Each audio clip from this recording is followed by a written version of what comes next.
Miriam Hussey here from Soul Space. In today's video, we're going to look at the importance of spirituality for our health and our well-being, as well as exploring the importance of unplugging for our mental, emotional, and physical health. So what is spirituality? And often when I talk about spirituality, people can kind of go, that's not for me, or I don't understand it. And spirituality doesn't have to mean religion or God or faith or anything like that. It absolutely is and can be for many people. But spirituality, when we really break it down, is anything really that gets you off the treadmill of life for a while. It's anything that gets you to unplug from the distraction and the busyness of today's world and gets you to pause, reflect, and have some mindful moments with yourself to connect back to yourself. Spirituality also has to do with who you are as a person. Your spirit, your soul, your sense of self is really the essence of who you are. What do you love to do? What brings you alive? What energizes you? What ignites your soul? And are you living a life that's in alignment with your true core or your true soul's purpose? Are you living a life that makes you feel fulfilled? Are you living a life where your career is in alignment with what you truly love to do, what you're passionate about? And what are your dreams and desires and goals, and what does bring you alive? Because in today's world of health and well-being, often we can be doing the right things. We can be exercising, eating the best food in the world, drinking our green juices and having our kale salads.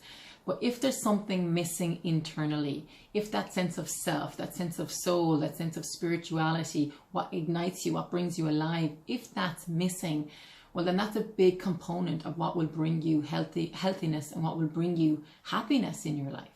So it's important that we learn to pause, reflect, and get off the treadmill of life, reconnect with our sense of self so that we can hear the essence of who we are. We can hear the calling of the heart. We can hear the whispers of the soul, and we can start to prioritize things in our lives that bring us alive and that bring us that sense of internal vitality and fulfillment. Spirituality is different for everybody.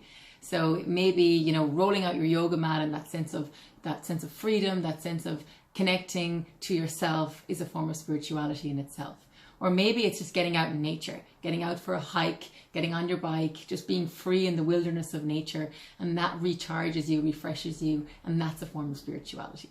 Maybe it's faith, maybe it's God, maybe it's prayer, maybe it's meditation, maybe it's just having a bath where you unplug from the rest of the world and you get some time and space to reconnect with yourself.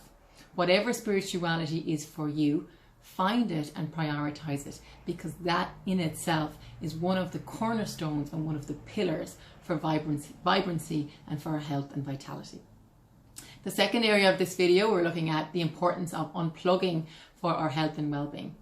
Now, we live in this world of technology where everything is on our phone, not just from, actually making a phone call to messaging, but it's everything from work, emails, social media, to, booking flights, to your parking meter, everything now, from listening to the radio, podcasts, everything is on this one piece of apparatus.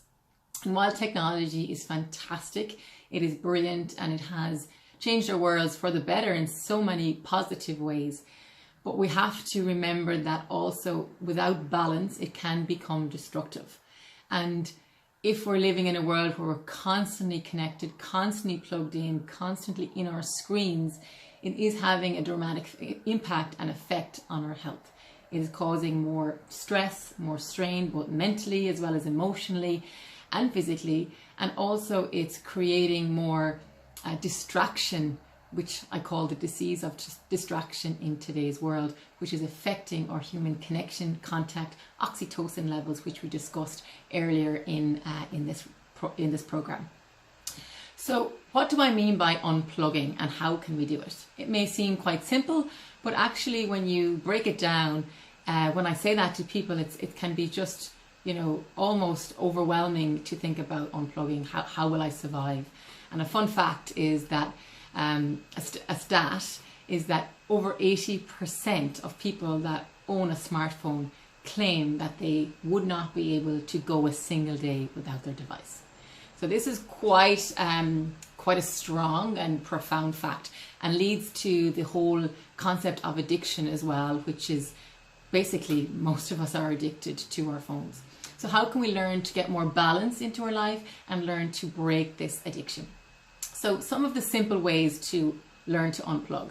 So firstly, when it comes to work, so a lot of people will say, well, I like to do my work on my phone, my emailing, all of that, so I really need it all of the time. So first way of learning how to unplug is to leave work at work. So if you are working in an office or in a building or, with a company, leave work at work. Try and have a conversation with your boss or your teammates or your colleagues whereby you all switch off your emails. So when you leave work, your emails don't come with you.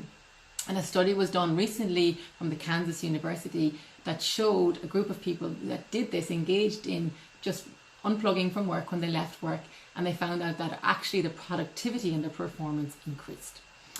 Second way of learning to unplug is to actually schedule some downtime or schedule some off time. So, slotting in, every 15 minutes within my lunch break, I'm not going to be on my phone. I'm turning it off. I'm turning it on flight mode. While I'm having my lunch, it's a tech-free zone. Maybe in the evening time, I'm turning my phone off after 8 o'clock. And you just start to actually schedule in times to unplug. Other areas or other ways to unplug would be to have certain rules or regulations within the home or within the workplace. So for example, when you're eating your dinner, it's a tech-free zone. So no phones at the dinner table. No iPads, no screens, no TVs. It's a time to connect, it's a time to chat, it's a time to check in with your family, how their day went, and it's a tech-free zone. Other ways would be to have a tech-free bedroom, so no phones in the bedroom, no TVs in the bedroom. Again, it's a place just to sleep or to have fun. And other areas, other ways to unplug, such as apps. It sounds a bit strange, but using technology to unplug. So there are certain apps that you can download, moments and unplug apps that actually can switch off your phone and can actually just limit your access during the day. So looking at ways, introducing nighttime routines, bedtime, morning routines, ways that you just allow yourself the time and space not to be on your phones, is going to be so important for your health and your well-being. What are the benefits for unplugging? There are many benefits. One of the first one is that it increases your performance and productivity in the workplace, as I've already said. It increases your sleep. So if you're not on your phone, therefore you're not having the blue light affecting melatonin, sleep hormones, so you're actually going to sleep better. It improves your relationships. So if you're actually not in your screen and you're actually having human contact, you're going to increase that oxytocin levels, that feeling of connection, feeling of love, and it's going to increase your relationships, friends and families all around. It's also going to improve your quality of life. A study was done in the Maryland University in the States, and they took a group of students and they monitored their technology, and when they got them to unplug more, they found that their overall lifestyle and quality of life improved. They had more time, more free time, so they spent more time with friends and families. They exercised more, they laughed more, and they actually cooked more and ate a healthier diet. So there are so many benefits. Also, one of the huge benefits of unplugging is for our mental and our emotional state.